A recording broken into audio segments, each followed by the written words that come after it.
When you start playing Magic, you've got a lot to learn. What's a land? What's a creature? When can you play a sorcery or an instant? One of the card types you see early on is equipment. These weird artifact cards that don't do anything on their own, but give your creature some kind of buff, like someone picking up a sword or putting on armor. When I met equipment, they were always colorless. Just some generic spear or boots that could go in any deck. That was until Eldraine when I saw my first equipment that had a colored cost. Cards like Embercleave and Mace of the Valiant. Today I know this was first done in older sets like Alara Reborn. And so today I have a few questions about equipment. How many are not colorless? And is there anything interesting about them? Well, there's a total of 518 equipment cards. Of those, 328 are colorless, which is 63%, so close to 2/3. Honestly, I thought it would be more. For cards that cost a single color, red is in first with 52 at 10%. White is second with 47 at 9%. Then black with 30 at 6%. Then green with 24 at 5%. And in last is blue with 19, which is 4%. Overall, 171 have a single color cost, which is 33%. For two colors, the grand total is a mere 18, which is 3%. Some pairs have just one or two.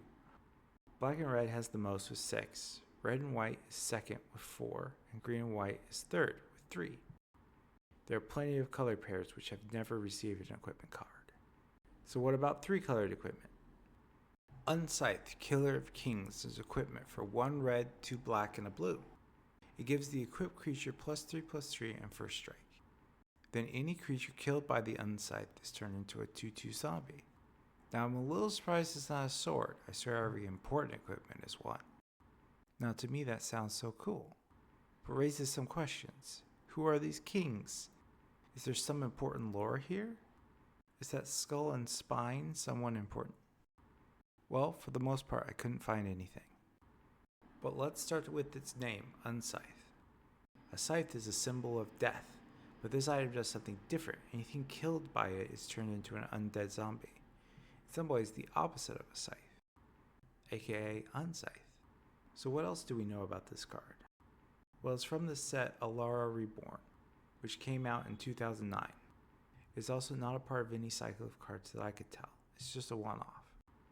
On the other hand, there is a cycle of 5 uncommon equipment in Alara Reborn of the ally colored pairs. Now you might wonder why all of the equipment from Alara have multiple colors. Well, that is due to the theme of the Alara plane. Alara was once a single unified plane, rich with all 5 colors of mana.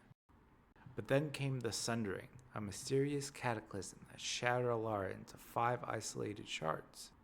Each shard was cut off from 2 colors of mana, and over time they evolved in strange and wildly different ways.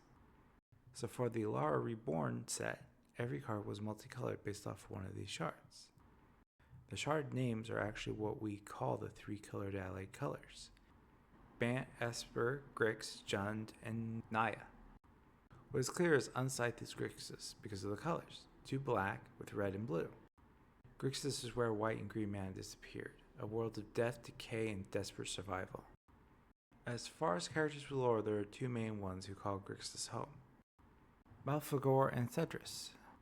Now Malfagor is kind of a big deal in the lore. He's a demonic dragon with a ton of evil achievements.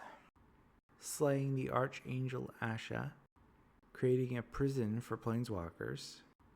Then after the shards were merged, worked for the biggest bad of them all, Nicobolus himself.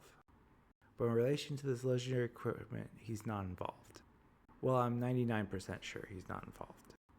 Cedrus, on the other hand, I truly believe this card is really all about him. But to understand why, we first have to talk about Vilithian. It's the empire that existed on Grixis before the Sundering. Basically, it was the last human kingdom that existed before everything was taken over by liches and demons, which its capital is now pictured on crumbling necropolis. So yeah, turns out nothing really lasts on Grixis. Cedrus was its last king and protected it. Lore is that as long as the kings kept faith in the fundamental power of life, civilization would not fall. And it was true, the demons and undead were not able to take the capital by force. Instead, demons tempted Cedrus with power and offering to turn him into a lich. This is why he's known as the Traitor King, as he took this offer and doomed all of civilization on Grixis. Now I have no idea who these demons were. Was it Malfagor? I assume not, as nothing mentions it, but I can't say for sure. Now notice anything related to Unscythe on Cedrus' card?